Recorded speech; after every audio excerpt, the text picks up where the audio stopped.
Alegria e satisfação que cumprimentamos os nossos amigos e irmãos do portal Escola Dominical com a gloriosa paz de nosso Senhor e Salvador Jesus Cristo. Estamos dando início a mais uma pré-aula, esta ferramenta que o portal Escola Dominical disponibiliza no início da semana, para que os irmãos possam melhor preparar a sua aula da Escola Bíblica Dominical. Leiam a revista das lições bíblicas, assistam a esta pré-aula, leiam o nosso texto de apoio, que está publicado no portal Escola Dominical, portalebd.org.br. Lá nós temos o texto de apoio e temos os slides. Nós aqui, a nossa proposta não é repetir o texto da revista. Os irmãos já têm a revista, têm o livro de apoio, assistem à pré-aula do comentarista da lição. Nosso objetivo aqui é trazer subsídios complementares para que os irmãos complementem a sua escola bíblica dominical. E por isso, nós seguimos um outro roteiro. Muitas pessoas perguntam: mas eu me perco, eu não estou podendo acompanhar na revista. Por isso existe o texto de apoio. Nós seguimos o roteiro do texto de apoio. Aí o irmão, tendo o texto de apoio, tendo os slides, os irmãos terão aí a sequência do nosso raciocínio. Além do nosso texto de apoio, o portal Escola Dominical disponibiliza 5 ou 6 textos desta mesma lição. O site do portal Escola Dominical também disponibiliza videoaulas, slides e textos de apoio de todas as faixas etárias do currículo da Casa Publicadora das Assembleias de Deus e de outros currículos de Escola Bíblica Dominical. Durante a semana, nós disponibilizamos também breves comentários em áudio das leituras diárias sugeridas na revista dos adultos, das lições bíblicas. E também, se o irmão tiver alguma dúvida, poste a sua pergunta na sala dos professores do site do portal Escola Dominical. Nós não respondemos perguntas nos comentários das redes sociais. Se alguém responder, é por conta e risco dele. O portal Escola Dominical não se responsabiliza por essas respostas. E no sábado à noite, às 19 horas, nós transmitimos ao vivo o estudo preparatório dos professores e amigos da Escola Dominical da Igreja Evangélica Assembleia de Deus, Ministério do Belém, na sede aqui em São Paulo, onde o irmão poderá elucidar as suas últimas dúvidas e participar interativamente da aula. Se estiver aqui em São Paulo e na região, o irmão é nosso convidado, porque a reunião é aberta a todos os que amam o estudo da palavra de Deus. Esta reunião se realiza no Templo Antigo, na Rua Conselheiro Cotegipe, 273, no bairro do Belenzinho. Mas tudo isso é a preparação da Escola Bíblica Dominical. Ela só se realiza quando o povo do Senhor vai à casa do Senhor, no dia do Senhor, para estudar a palavra do Senhor. E neste quarto trimestre de 2022, nós estamos estudando o tema A Justiça Divina, preparando o povo de Deus para os últimos dias no livro de Ezequiel. Na verdade, a preparação do povo de Deus para os últimos dias no livro do profeta Ezequiel. Nós estamos fazendo um estudo de caso. Estamos pegando o livro do profeta Ezequiel e aplicando os ensinamentos de Deus através deste profeta para os nossos dias, estes dias imediatamente anteriores ao arrebatamento da igreja, estes dias finais da igreja. O juízo de Deus está iminente. Daqui a pouco Jesus arrebata a igreja e virá sobre o mundo a grande tribulação. E assim como Ezequiel anunciou que logo em seguida, ainda durante o seu ministério profético, Jerusalém e o templo seriam destruídos, o povo perderia a terra prometida, assim também nós devemos avisar as pessoas que ainda há tempo para se arrepender. A mensagem de Ezequiel foi primeiro de aviso e depois uma mensagem de esperança, E é esta mensagem de esperança que nós estamos, que começa ali no capítulo 35, né? Que começa ali a 36, né? Que começa a mensagem de esperança, de restauração, que este é o segundo bloco do nosso trimestre. E hoje estaremos estudando a lição de número 12, imersos no Espírito nos últimos dias. Hoje nós estaremos estudando o capítulo 47 do livro do profeta Ezequiel, que nos traz a visão das águas purificadoras. Na verdade, a primeira parte do capítulo 47 até o versículo 12, porque a segunda parte e mais o capítulo 48 nós estaremos a estudar na última lição do trimestre. Imersos no Espírito nos últimos dias. O título dado pela casa publicadora é muito elucidativo. Diz que nós devemos estar imersos no Espírito, ou seja, completamente envolvidos. O que é uma pessoa imergida? É uma pessoa que está debaixo da água, uma pessoa que está completamente envolvida pela água, a tal ponto que nem respirar pode. Uma pessoa imersa, ela não pode respirar. Tamanho o envolvimento que tem com a água. Assim deve ser o servo de Deus. Ele deve estar imerso no Espírito Santo, a tal ponto que ele não mais respira, que ele não mais vive, mas que Cristo vive nele. Era esta a circunstância, era este o estado do apóstolo Paulo.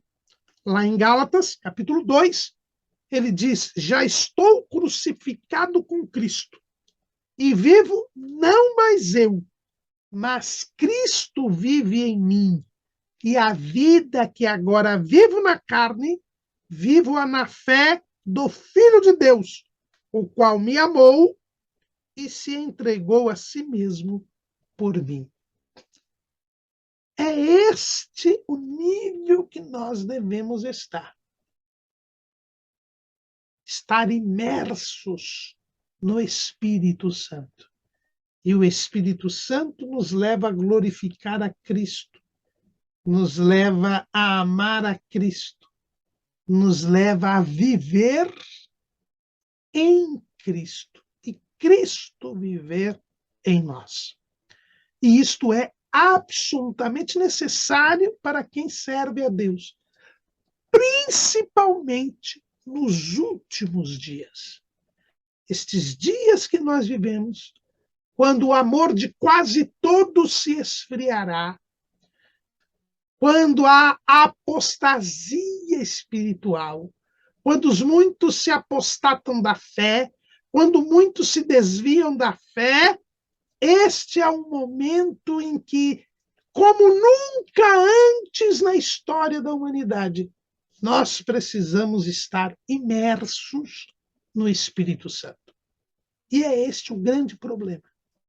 No momento histórico em que se necessita mais do que nunca ser imerso no Espírito, muitos estão negligentes, muitos estão crendo em falsas mensagens, negligenciando a sua aproximação a Deus. O profeta Ezequiel, ele, nesse 25º ano do seu cativeiro, 14 anos depois da destruição de Jerusalém e do templo, ele teve primeiro a visão do templo, como nós vimos na lição passada. A partir do capítulo 40, ele tem a visão do templo, ele tem a visão do serviço do templo. Depois que ele teve a visão do templo, Aquele homem que estava fazendo as medições do templo, aquele homem toma o profeta e faz com que ele dê uma volta em torno do templo. É o que nós vemos ali no capítulo 47.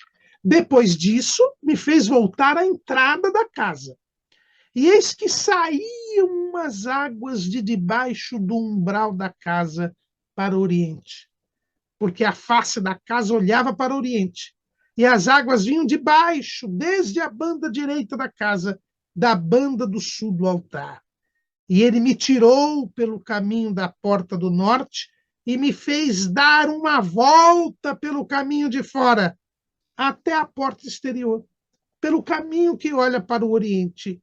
E eis que corriam as águas desde a banda direita. Veja que interessante. Ezequiel tinha sido levado a um monte muito alto. Tinha visto o edifício, o templo, desde a porta de entrada, e, enfim, todos os compartimentos do templo. Agora, aquele homem que havia medido todo o templo, ele leva de novo o profeta até a porta.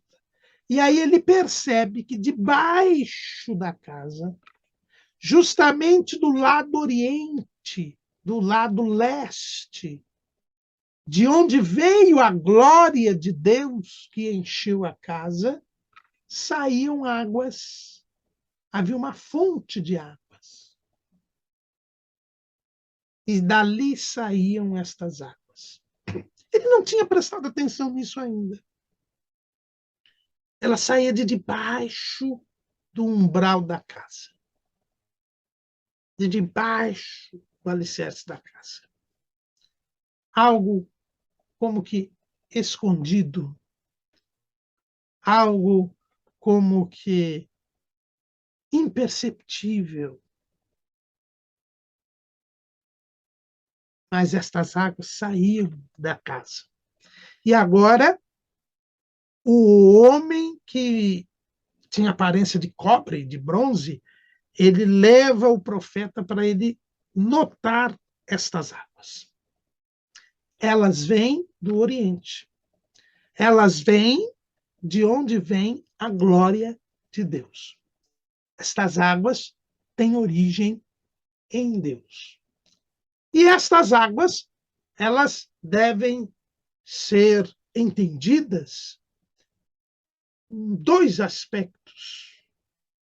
No aspecto literal, e o nosso comentarista faz questão de dizer isto, toda escritura deve ser interpretada a partir do ponto de vista literal. Notadamente, estas profecias de Ezequiel. Nós já vimos na lição passada que Ezequiel ele fala do reino milenial de Cristo. É um reino que vai ser físico, terreno, real. Não é uma figura, não é um símbolo.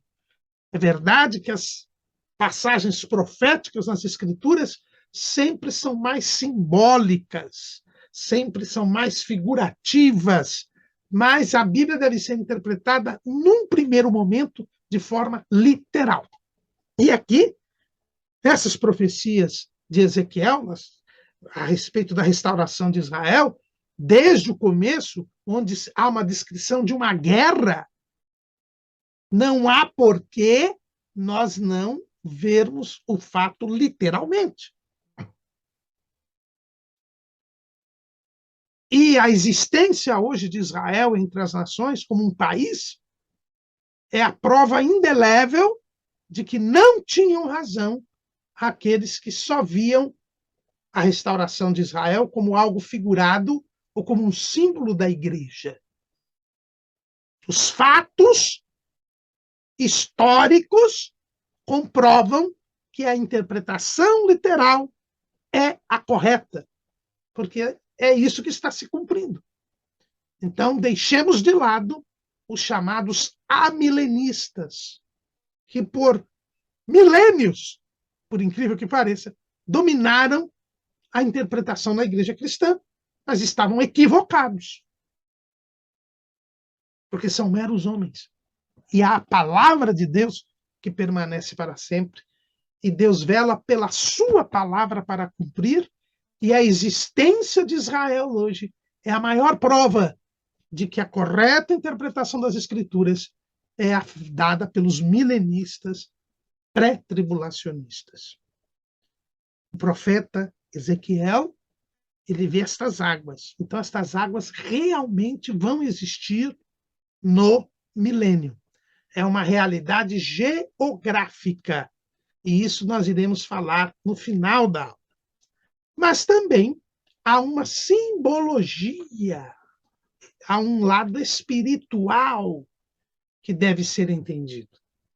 A água, aqui neste trecho, ela tem dois simbolismos importantíssimos para a vida espiritual. A água, em primeiro lugar, ela simboliza o Espírito Santo. Porque a água, irmãos, é o símbolo da vida. Os irmãos sempre acompanham aí os astrônomos. Quando eles descobrem um planeta, quando eles descobrem um astro, a primeira coisa que eles vão pesquisar é se lá existe água. Estão aí em experimentos, em preparação para enviar uma viagem tripulada a Marte, ao planeta Marte. Já foram várias naves espaciais lá, não tripuladas, e há indícios de que, pelo menos em certa parte de Marte, exista água. E aí teria possibilidade de vida. Só a água simboliza a vida. Onde há água, há vida. Onde não há água, a vida é impossível. Então, a água simboliza a vida. E por isso a água simboliza o Espírito Santo. Porque o Espírito Santo, ele nos vivifica. É ele quem nos vivifica. O Espírito Santo, ele vivifica. João 6,63, Jesus diz: o Espírito é o que vivifica. A carne para nada aproveita. As palavras que eu vos tenho dito são espírito e vida. Então, veja que as palavras que Jesus fala são espírito e vida. O Espírito é quem vivifica. Então, aqui nós vemos a água simbolizando o Espírito. É por isso que a nossa lição fala imersos no Espírito. Paulo também, em 2 Coríntios 3:6, ele diz: os qual nos fez também capazes de ser ministros do Novo Testamento. Não da letra, mas do Espírito. Porque a letra mata e o Espírito vivifica. Então, o Espírito Santo está aqui representado por estas águas. Mas não só o Espírito Santo, também a palavra de Deus, ela é representada pela água. A palavra de Deus, ela também é simbolizada nas Escrituras pela água. Então, Jesus disse: vós já estáis limpos pela palavra que eu vos tenho falado. Então, quem nos limpa é a água. Nós tomamos banho, nós somos limpos pela água. Mas quem? Jesus disse que a palavra nos limpa. Então, ele está comparando aqui a palavra com a água. Mas não é só essa passagem. Lá em Efésios, no capítulo 5, no versículo 25, está escrito assim: vós, maridos, amai vossa mulher, como também Cristo amou a igreja, e a si mesmo se entregou por ela, para a santificar, purificando-a com a lavagem da água, pela palavra. Então, aqui fica bem claro que a água também simboliza a palavra de Deus. Então, quando nós falamos nas águas purificadoras, nós estamos falando do Espírito Santo e nós estamos falando da palavra. E aí não há como deixarmos de lembrar o que Jesus disse para os saduceus, lá em Mateus, capítulo 22, versículo 29. Jesus, porém, respondendo, disse-lhes: errais, não conhecendo as Escrituras, nem o poder de Deus. E aqui nós vemos que a vida espiritual, ela depende destes dois elementos: conhecer as Escrituras e conhecer o poder de Deus. Quem conhece as Escrituras e quem conhece o poder de Deus não erra. Mantém-se fora do pecado. Mantém-se em santidade. E sem a santificação, ninguém verá o Senhor. É o que está escrito lá em Hebreus, capítulo 12, versículo 14. Então, para eu ver o Senhor, para eu chegar ao céu, eu preciso me santificar.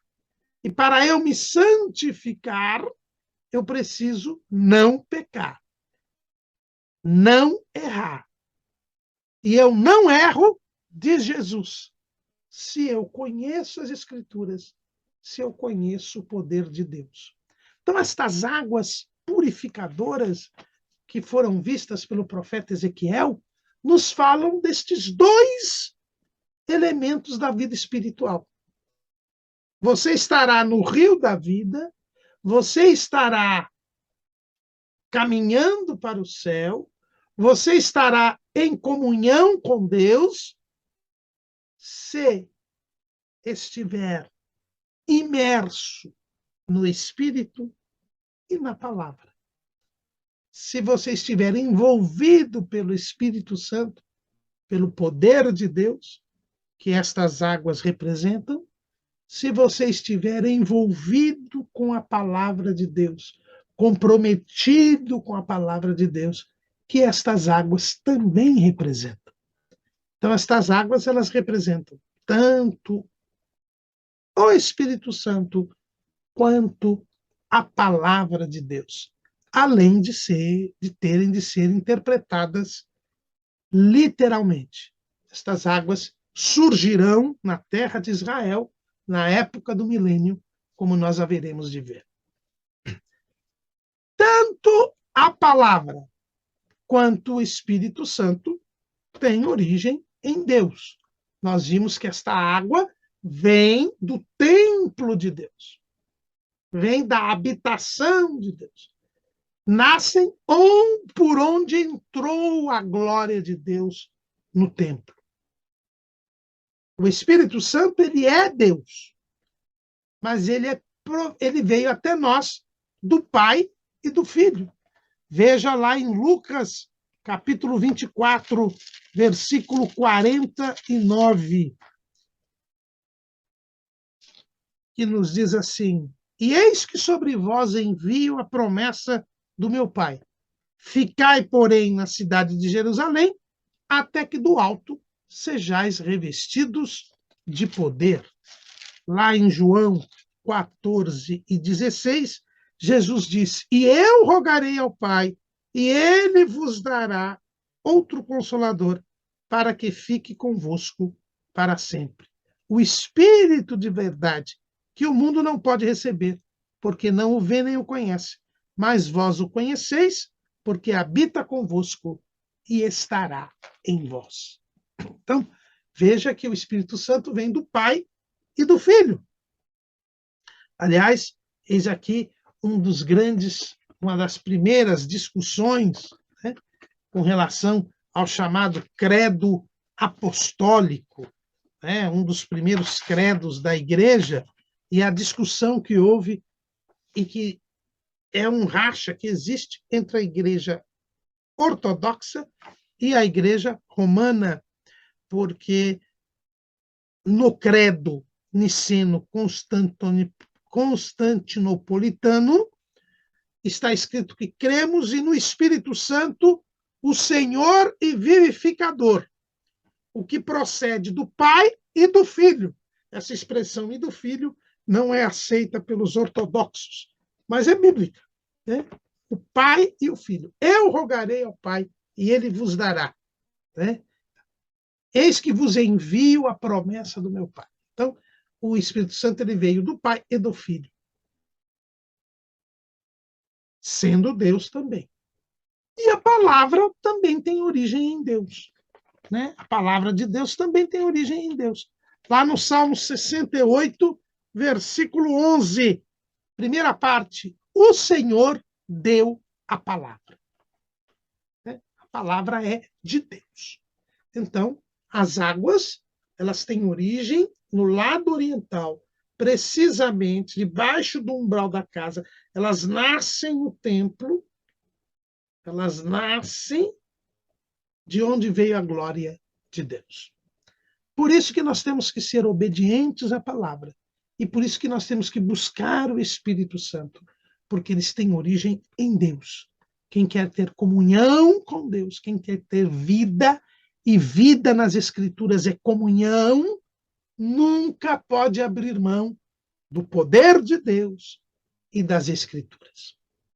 Segunda coisa que nós notamos aqui, nesta visão do profeta Ezequiel, é que as águas eram correntes.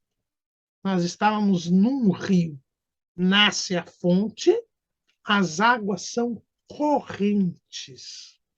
Ou seja, as águas estão em movimento. A vida espiritual é uma vida em movimento. É uma vida dinâmica. Eu não posso ficar parado na vida espiritual. Não existe estacionamento na vida espiritual. Ou você progride, ou você cresce, ou você diminui, ou você fenece. Não há. E um dos grandes enganos do diabo é dizer que você já está num estágio suficiente de espiritualidade, que você não precisa orar mais, não precisa jejuar mais, não precisa buscar mais a Deus, não precisa ler tanto a Bíblia, você já tem experiência de crente, você já tem muitos anos de serviços prestados, você pode agora só ficar esperando Jesus. Mas para ficar esperando Jesus, você precisa crescer espiritualmente. A vida espiritual é um movimento. É o rio que corre. O rio não para de correr. Se você jogar qualquer objeto que flutua na água, ele vai andando, ele não fica parado, porque o rio não para. O rio está em constante movimento. Ezequiel viu um rio. Ele não viu uma represa parada, ele não viu um lago parado. Não. Ele viu um rio que caminhava. E isso nos faz lembrar uma repreensão dada ao povo que conviveu com Ezequiel, repreensão feita pelo profeta Jeremias.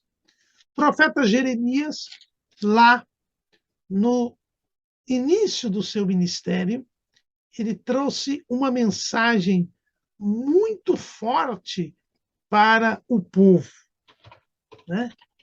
Aquele povo idólatra, aquele povo que seria alvo do juízo. Veja o que disse o profeta Jeremias, lá em Jeremias 2:13. Porque o meu povo fez duas maldades.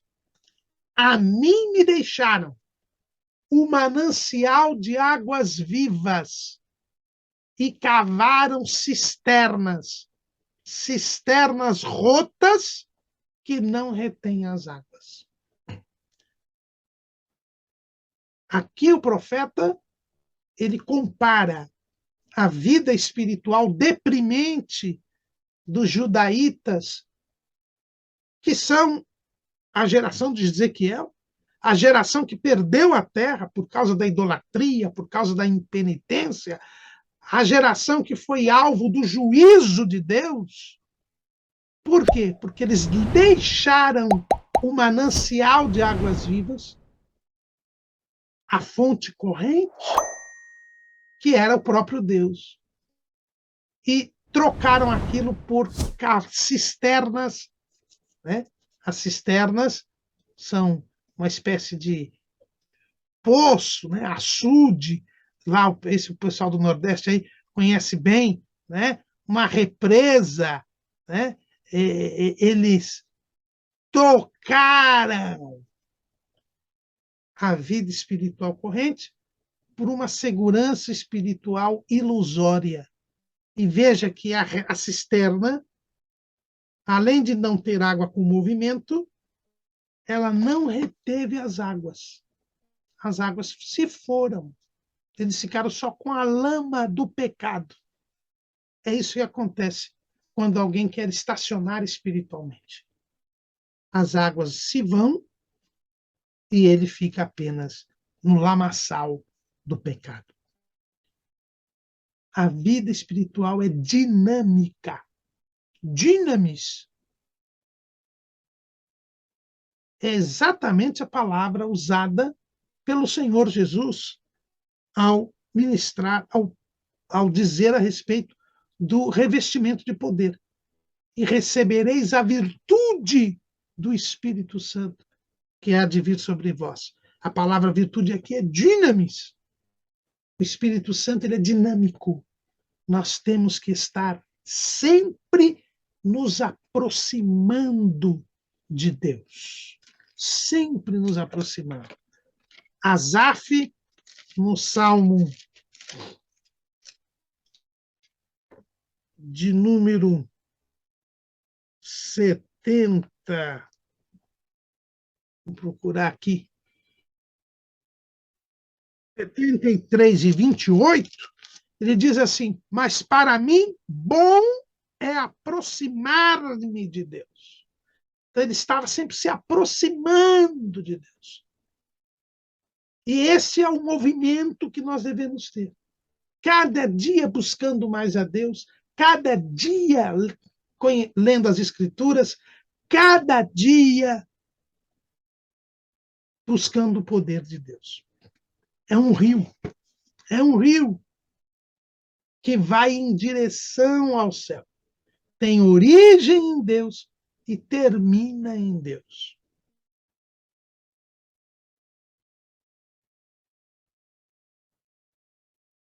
O homem, então, mostrou o começo das águas, a fonte, e começou a medir. E ele mediu 500 metros, 1000 côvados, o côvado diferente, que é o côvado do milênio,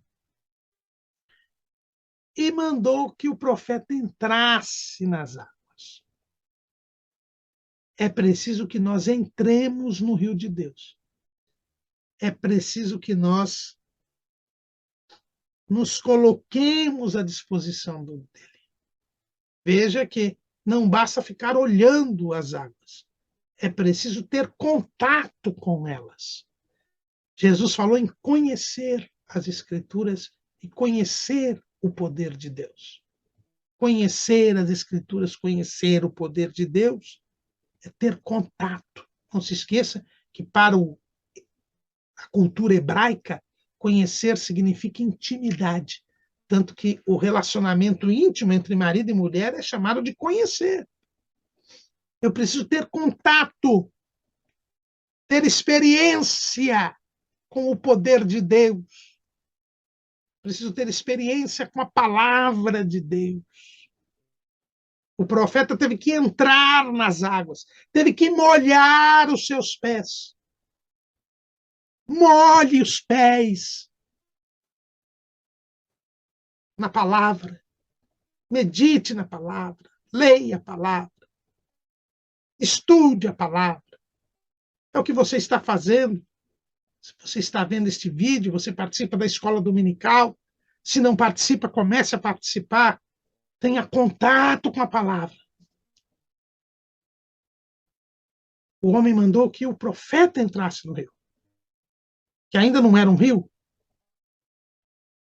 eram águas que saíam de uma fonte, e ele mediu 1.000 côvados, mediu 500 metros, e as águas batiam nos tornozelos do profeta. Ele molhou os pés, só os pés estavam envolvidos por aquelas águas. Esse é o primeiro estágio espiritual. É o primeiro momento da vida espiritual. É o estágio dos tornozelos. Quando as águas, elas só cobrem os nossos pés. Isto já é bom. Veja que pior do que isso é não entrar nas águas.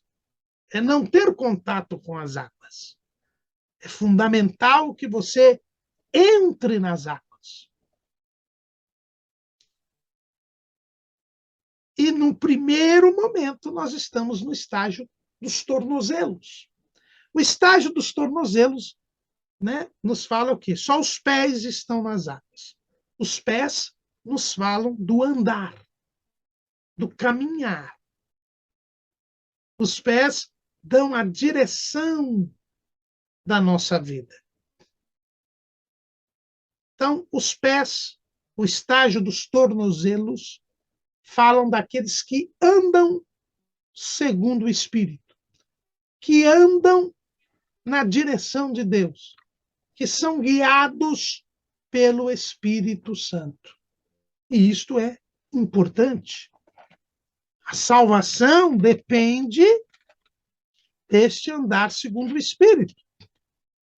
Paulo escrevendo aos Romanos, Romanos capítulo 8, versículo 1. Portanto, agora, nenhuma condenação há para os que estão em Cristo Jesus, que não andam segundo a carne, mas segundo o Espírito. São as pessoas que creram em Jesus, que tiveram perdoados os seus pecados, e agora têm seus passos firmados para andar segundo a vontade de Deus, para andar segundo o Espírito. Veja o que diz o salmista Davi lá no Salmo 40, ele diz assim: tirou-me de um lago horrível, de um charco de lodo, pôs os meus pés sobre uma rocha, firmou os meus passos. Salmo 40, versículo 2. É a santificação posicional. Jesus nos tira do pecado, nos coloca no rio que nos conduz ao céu. Nós estamos com os nossos pés molhados. As águas vêm até o tornozelo. Nós estamos andando segundo o Espírito, sendo guiados pelo Espírito. Ele é que nos mostrará o caminho, que é Jesus. Para isso o Espírito Santo veio, para nos guiar. Jesus diz lá em João, capítulo 16, versículo 13, mas quando vier aquele Espírito da verdade, ele vos guiará em toda a verdade, porque não falará de si mesmo, mas dirá tudo o que tiver ouvido e vos anunciará o que há de vir. Então, é o estágio dos tornozelos, quando nós começamos a andar segundo o Espírito, seguir a direção do Espírito. E o Espírito nos leva a lembrar daquilo que Jesus disse, a seguir os passos de Jesus. Os nossos pés, eles devem seguir o exemplo de Jesus. Nós devemos imitar a Jesus. Veja lá, 1 de Pedro, capítulo 2, versículo 21. Porque para isto sois chamados, pois também Cristo padeceu por nós, deixando-nos o exemplo para que sigais as suas pisadas. O estágio dos tornozelos nos faz andar segundo o Espírito, nos faz começar a imitar a Cristo, a seguir os seus passos, a ter o seu comportamento, a sua conduta, a ter a direção do Espírito Santo. Isto é muito importante, isto é necessário, isto é indispensável, mas isto é apenas o começo. Nós não estamos ainda envolvidos pelo Espírito Santo. Nós não estamos ainda envolvidos pela palavra. As águas estão nos tornozelos. Todo o nosso corpo, praticamente, ainda se encontra fora do contato com Deus. Ainda se encontra alheio ao movimento de Deus. A situação nossa hoje é tão difícil. Vivemos dias de apostasia espiritual, dias de frieza espiritual, que nós glorificamos a Deus quando vemos pessoas no estágio dos tornozelos. E devemos glorificar a Deus. São pessoas que entraram no rio, são pessoas que creram em Jesus. Esse é o nível, irmãos, da fé, que é o primeiro estágio da vida espiritual. A fé é a entrada na graça. Romanos, capítulo 5. Sendo, pois, justificados pela fé, temos paz com Deus por nosso Senhor Jesus Cristo. Entramos no rio, pelo qual temos entrada pela fé a esta graça, na qual estamos firmes. Então, veja que a graça, você entra pela graça, você entrou no rio, você creu em Jesus, seus pecados foram perdoados, seu nome foi escrito no livro da vida do Cordeiro, você entra no rio de Deus para ir para o céu. As águas ainda estão no tornozelo. É o primeiro estágio necessário, estágio indispensável, mas é apenas o começo. A vida espiritual não pode ficar rasa. Ela tem que progredir, porque não existe estacionamento espiritual. Se você parar aqui, daqui a pouco você está cavando cisternas rotas, as águas não se reterão e você cairá novamente no lamaçal do pecado. Em termos de Espírito Santo, as águas significam, então, a direção, o andar segundo o Espírito. Em termos de palavra de Deus, nós estamos no estágio do discipulado, do aprendizado das doutrinas fundamentais das Escrituras, no beabá da Bíblia Sagrada. Necessário, sim, mas apenas o início. Nós não podemos continuar sendo alfabetizados durante toda a vida. É necessário ser alfabetizado. É necessário passar pelo ensino fundamental 1. Mas você não pode parar no ensino fundamental 1. Você tem que chegar ao curso superior. Chegar ao doutorado, ao pós-doutorado. Mas muitos se contentam em apenas se alfabetizar. E olha lá. É o que acontecia com os crentes da Judéia. Veja o que diz o escritor aos Hebreus, no capítulo 5, versículo 12. Porque devendo já ser mestres pelo tempo, ainda necessitais que se vos torne a ensinar quais sejam os primeiros rudimentos das palavras de Deus. E vos haveis feito tais que necessitais de leite e não de sólido mantimento. Porque qualquer que ainda se alimenta de leite não está experimentado na palavra da justiça, porque é menino. Mas o mantimento sólido é para os perfeitos, os quais, em razão do costume, têm os sentidos exercitados para discernir tanto o bem como o mal.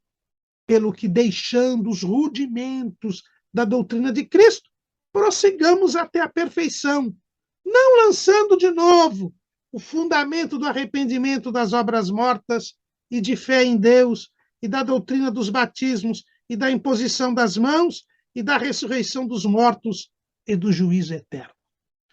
Então, esse estágio dos tornozelos é o estágio do discipulado, é o estágio do menino espiritual, que é necessário. A pessoa precisa se alfabetizar.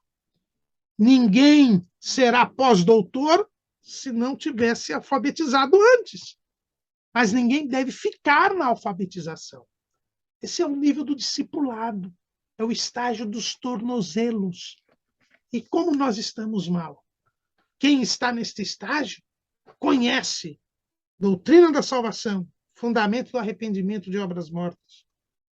Conhece a doutrina da fé em Deus, a doutrina dos batismos, a doutrina da imposição das mãos, a doutrina da ressurreição dos mortos, a doutrina do juízo eterno. E hoje, grande parte dos cristãos não conhecem estas doutrinas fundamentais. Nem o leite estão tomando. Mas esse é o primeiro estágio. É o estágio dos tornozelos. Mas a vida espiritual, ela é contínua, ela é progressiva, ela é um movimento.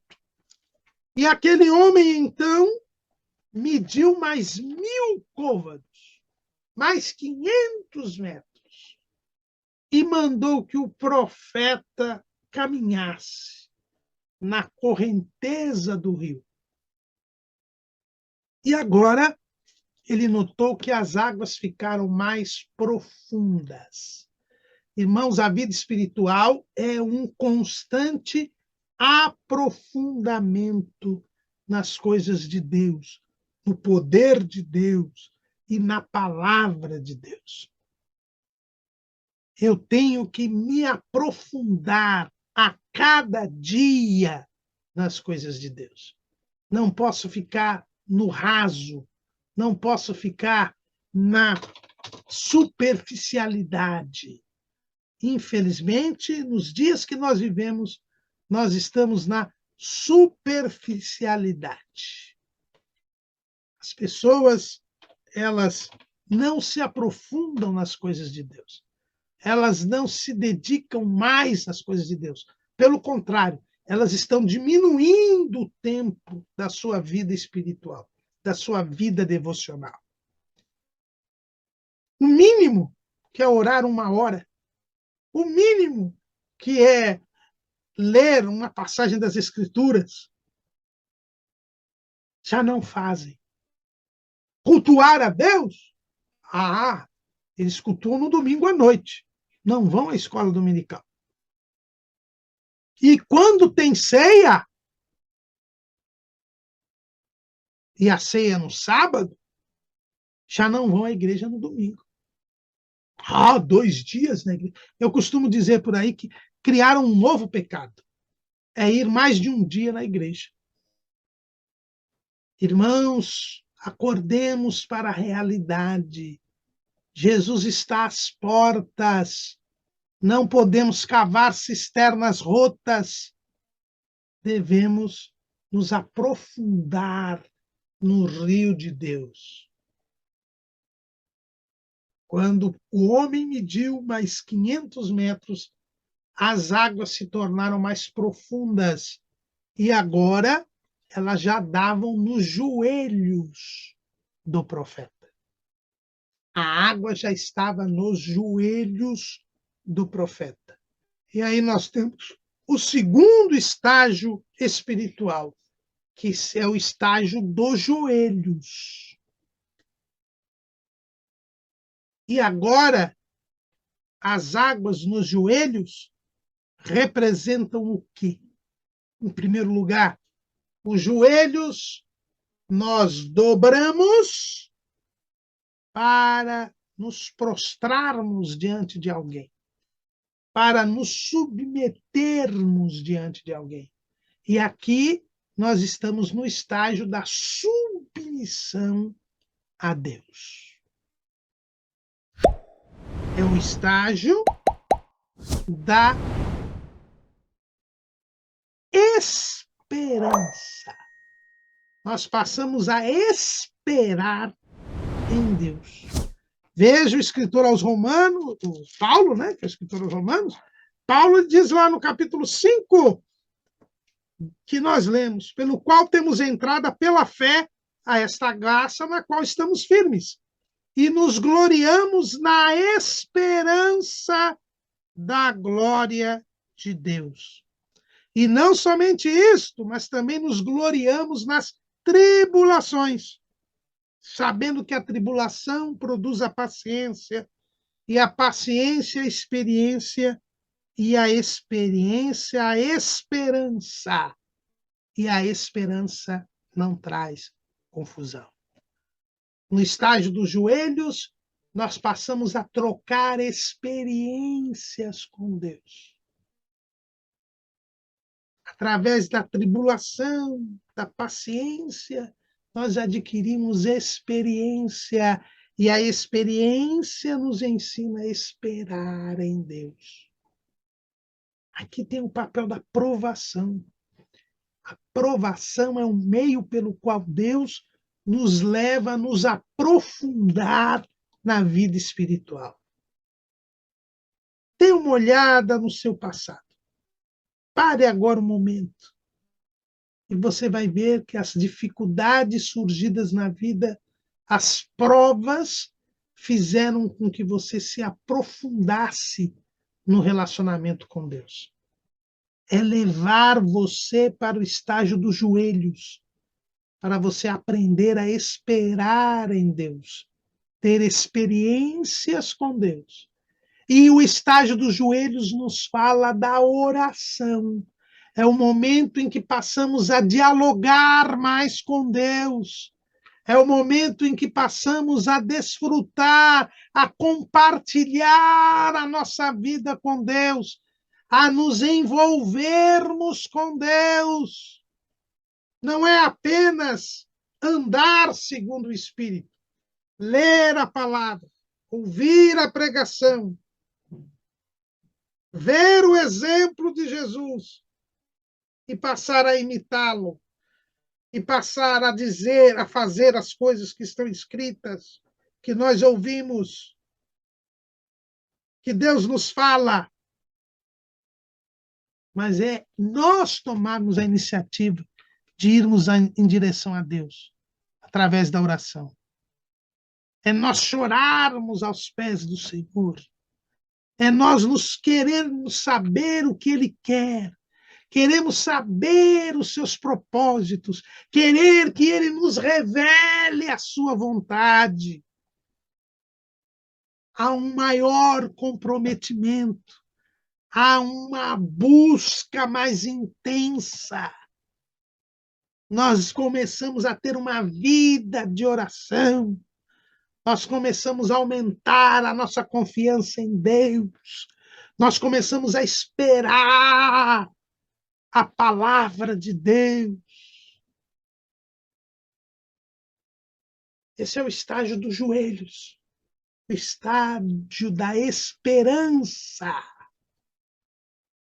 E em termos de palavra de Deus, é o momento em que nós passamos a meditar na palavra de dia e de noite, a refletir nela, a buscar que Deus fale conosco nela. Nós não apenas mais ouvimos, mas buscamos praticá-la. Nós não somente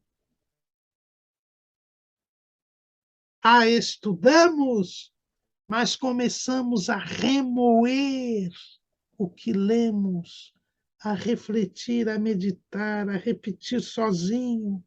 Isso que é meditar de dia e de noite, ter prazer em sentir o gosto da palavra. E falar como salmista: que ela é mais doce do que o mel. Esse é o estágio dos joelhos. Mas não para por aqui. Aquele homem mede mais 500 metros. E desses 500 metros que ele mede, ele pede para que o profeta vá. E aí nós vamos encontrar as águas nos lombos, já na cintura, já mexe com o movimento. Os lombos, as cinturas, é o lugar que nós temos um movimento. Né? Agora já não podemos nos movimentar muito, porque as águas já não permitem. O estágio dos lombos é o estágio da limitação de movimentos. Você agora fica à disposição do Senhor.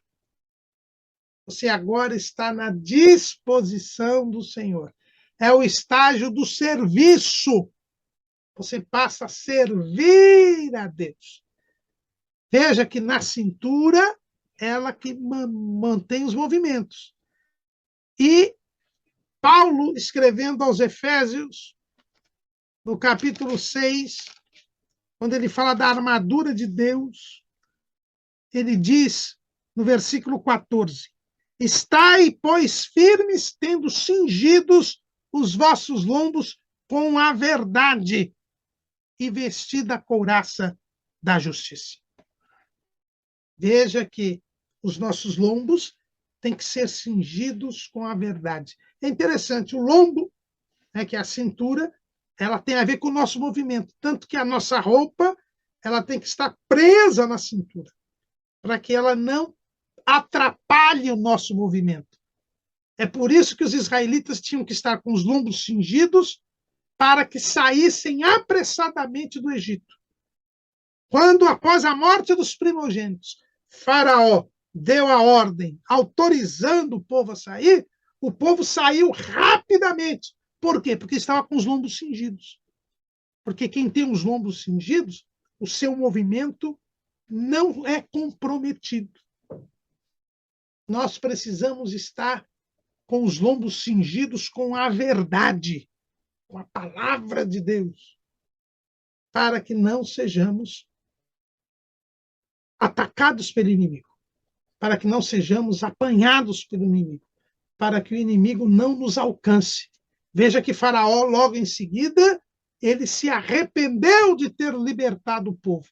Mas já era tarde demais, porque o povo, por estar com os lombos cingidos, tinha fugido, já tinha saído. Agora, diz Paulo que eu tenho que estar com os lombos cingidos com a verdade. Ou seja, eu tenho que estar comprometido com a palavra de Deus. Tenho que cumprir a palavra de Deus. Eu cumprindo a palavra de Deus, praticando a palavra de Deus, o inimigo não me apanha.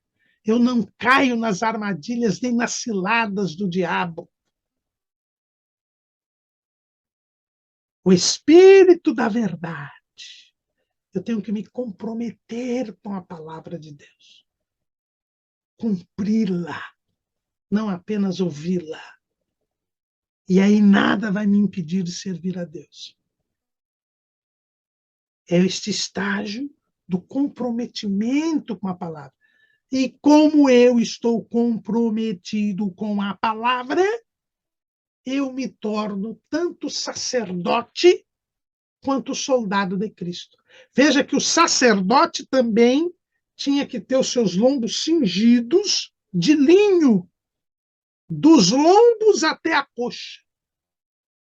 Dos lombos até a coxa, o sacerdote tinha que estar com o calção de linho, cingido com o calção de linho.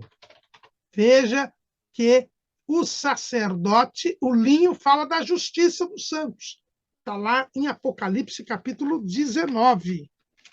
É uma interpretação autêntica das Escrituras. Veja que 19 e 8 de Apocalipse. Foi-lhe dado que se vestisse de linho fino, puro e resplandecente, porque o linho fino são as justiças dos santos. A justiça dos santos.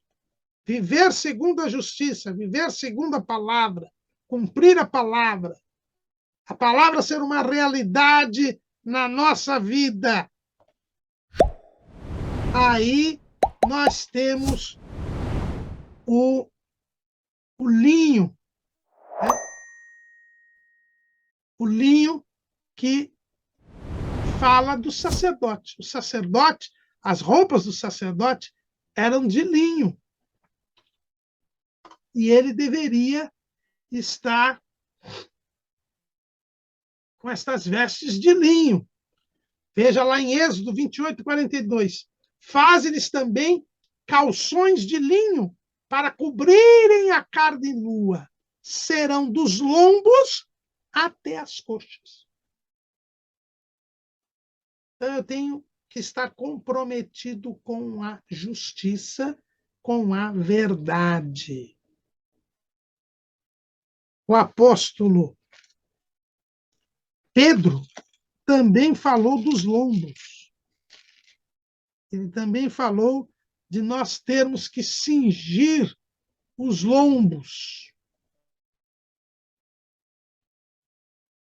Ele disse assim, portanto, cingindo os lombos do vosso entendimento, sede sóbrios e esperai inteiramente na graça que vos ofereceu na revelação de Jesus Cristo. No estágio dos lombos, nós estamos na esperança inteira. Veja que o apóstolo Paulo, aqui em Romanos, nós vimos que nós temos uma primeira esperança da glória de Deus, e após as experiências, nós temos a esperança que não traz confusão. É essa esperança inteira na graça. Porque nós estamos sóbrios, vigilantes, comprometidos com a palavra, servindo a Deus. O estágio dos lombos nos fala também de sermos não só sacerdotes, aquele que agora já intercede pelos outros, pela sua justiça, ele já dá ânimo aos outros, porque ele já tem esperança inteira, também nos fala de ser soldado de Cristo. Por quê? Porque é nos lombos, na cintura, que se colocava a espada. A espada. Era onde Joabe, o grande general de Davi, era onde ele colocava a sua espada.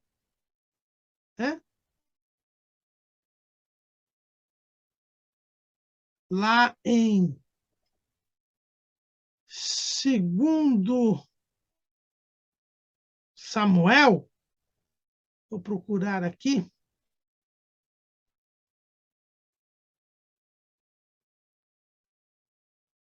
Segundo Samuel, capítulo 20, no versículo 8. Chegando eles, pois, à pedra grande que está junto a Gibeão, Amasa veio perante eles. E estava Joabe cingido da sua roupa que vestiu, e sobre ela um cinto com a espada em seus ombros, na sua bainha. Então veja que o estágio dos lombos nos fala da espada. A espada do Espírito é a palavra de Deus, a única arma de ataque da armadura de Deus. E nós devemos ser soldados de Jesus. Jesus nos fez sacerdotes e reis, lá em Apocalipse 1 e 6. E Paulo diz a Timóteo que nós devemos ser soldados de Cristo. 2 Timóteo 2, 3 e 4. Sofre, pois, comigo as aflições, como bom soldado de Jesus Cristo. Ninguém que milita se embaraça com o negócio desta vida, a fim de agradar aquele que o alistou para a guerra. Nós somos soldados de Cristo. Temos que empunhar a espada, estar com a espada à disposição. E aqui nós já estamos falando, em termos de palavra de Deus, de um conhecimento da palavra que nos permita enfrentar as heresias, as ciladas do diabo, as falsidades, as falsas doutrinas, as doutrinas de homens, as doutrinas de demônios. Nós passamos a ensinar a palavra e a mostrar a verdade para os outros. Ter um tal conhecimento das Escrituras que nós denunciamos o erro e o engano. Ai, meu caro Moro, isso então é para professor da escola dominical. Isso é para quem tem o dom ministerial de mestre. Não! Isso é para cada um de nós. Por quê? Porque a Bíblia diz, lá em Colossenses 3:16, a palavra de Cristo habite em vós abundantemente, em toda sabedoria, ensinando-vos e admoestando-vos uns aos outros. Não é só aquele que tem o dom de mestre, que foi escolhido por Jesus para ensinar a igreja a palavra para o aperfeiçoamento dos santos. Não é o pastor que também tem que ser apto para ensinar. Não é aquele que tem o dom assistencial de ensino, como professor de escola dominical, que também é chamado para ensinar. Somos todos nós. Todos nós temos que ter capacidade de ensinar o outro. Porque a palavra de Cristo tem que habitar abundantemente em nós, com toda a sabedoria. E é então aí que eu sou soldado de Cristo. Porque eu revelo as falsidades, e hoje é o que mais temos. Trimestre passado, nós estudamos sobre as sutilezas de Satanás, os ataques contra a Igreja de Cristo, a proliferação dos falsos mestres. Precisamos ter o conhecimento necessário, o comprometimento com a palavra, para podermos denunciar os falsos ensinos. Esse é o estágio da esperança inteira. É o estágio dos lombos. Mas não parou por aí. O homem mediu mais 1000 côvados. 1000 côvados.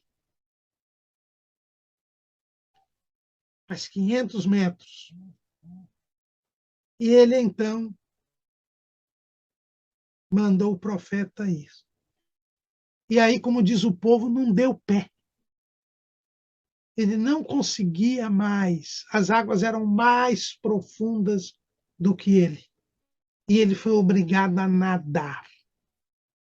Ele estava agora sim no estágio do ribeiro. Já era um rio, já era um ribeiro. Ele já não tinha mais como andar. Ele já estava totalmente envolvido. É o estágio da imersão.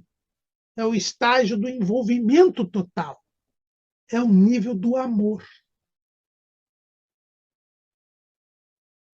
Quem guarda a minha palavra, esse é o que me ama, disse Jesus.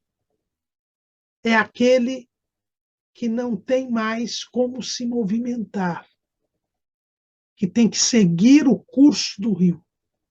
É aquele que não mais vive, mas é Cristo que vive nele. É o homem espiritual, que é mencionado por Jesus no seu diálogo com Nicodemos. O Evangelho segundo escreveu João, capítulo 3, versículo 6. O que é nascido da carne é carne, e o que é nascido do Espírito é Espírito. Não te maravilhes de te ter dito, necessário vos é nascer de novo. O vento assopra onde quer, e ouves a sua voz, mas não sabes de onde vem, nem para onde vai. Assim é todo aquele que é nascido do Espírito.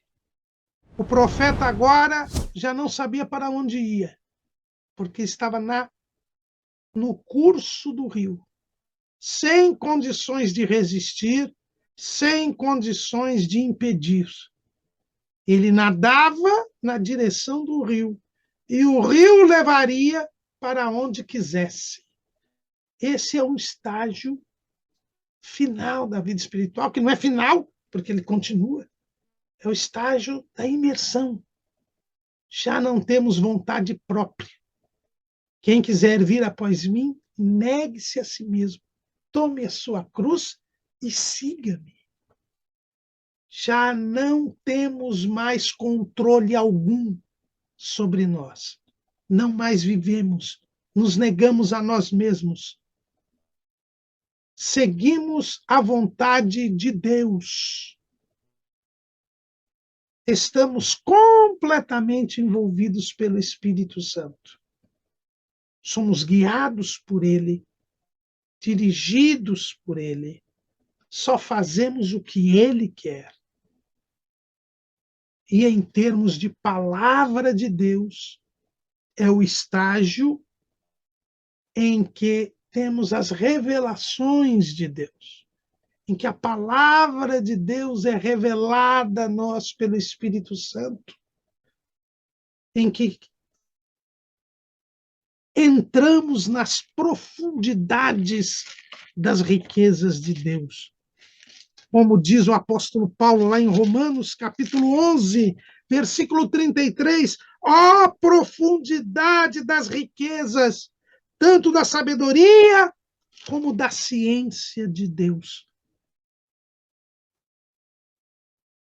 É o momento em que expomos a palavra de forma profética, de forma aplicada.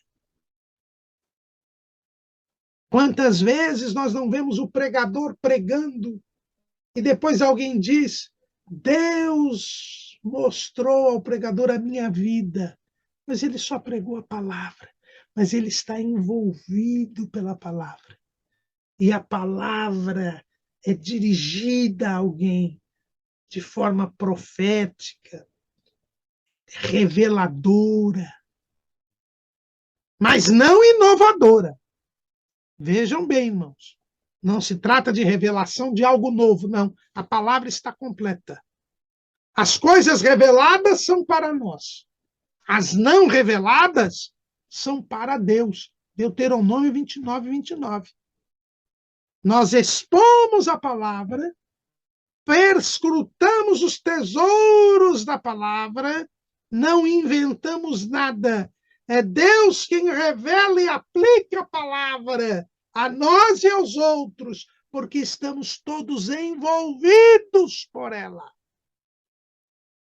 Temos acesso às profundidades das riquezas da palavra de Deus. É o estágio do ribeiro. É o estágio da imersão na palavra, que deve prosseguir.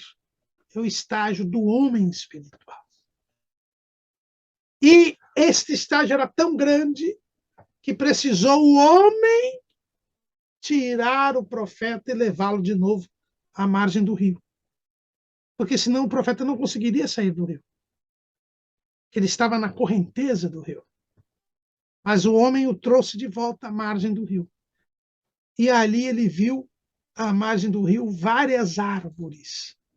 Muitas árvores. E árvores que, tanto de um lado quanto do outro lado do rio, que eram exuberantes, fortes, davam frutos, folhas que serviam de remédio, frutos davam fruto todo o tempo, abundantes. Por quê? Porque estavam junto ao rio da vida. E estas árvores falam da justiça e da paz e da prosperidade espiritual e material que haverá no reinado de Cristo, no reino milenial de Cristo, entre todas as nações. Porque Cristo é paz, Cristo é vida, Cristo é justiça.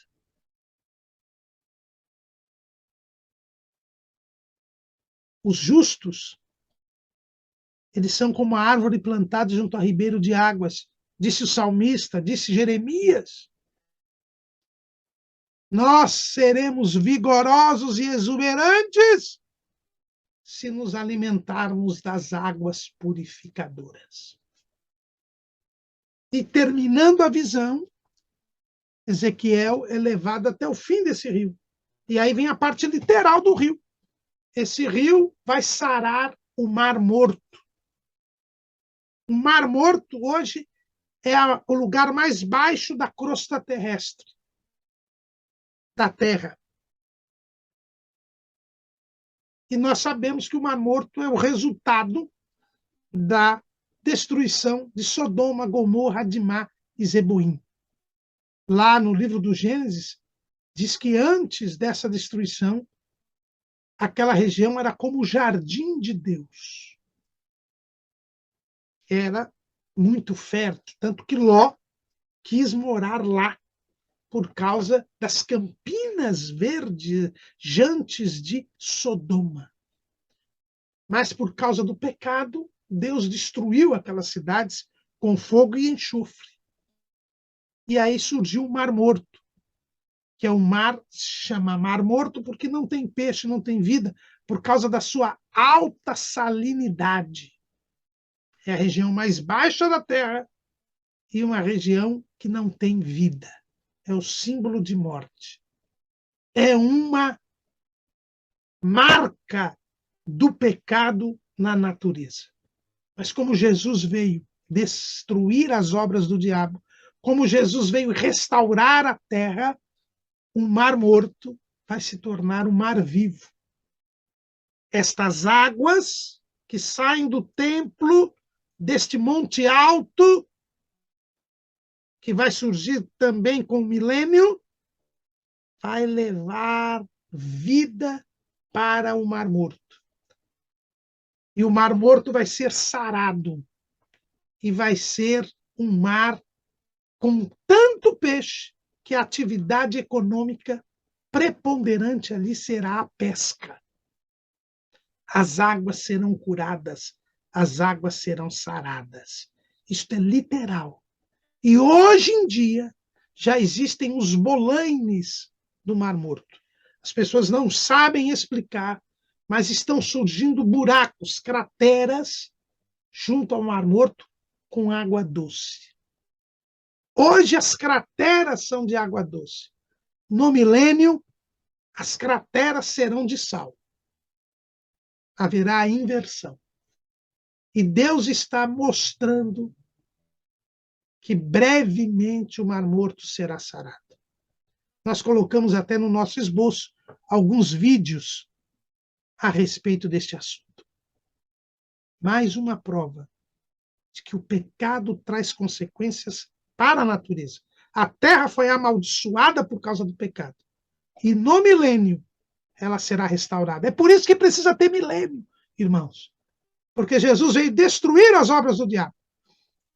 É preciso que a maldição da terra causada pelo diabo seja retirada. Deus não vai deixar nada que ocasionou a queda do homem sem ser restaurado. E é por isso que nós precisamos ter um reino terreno e literal de Cristo sobre a terra.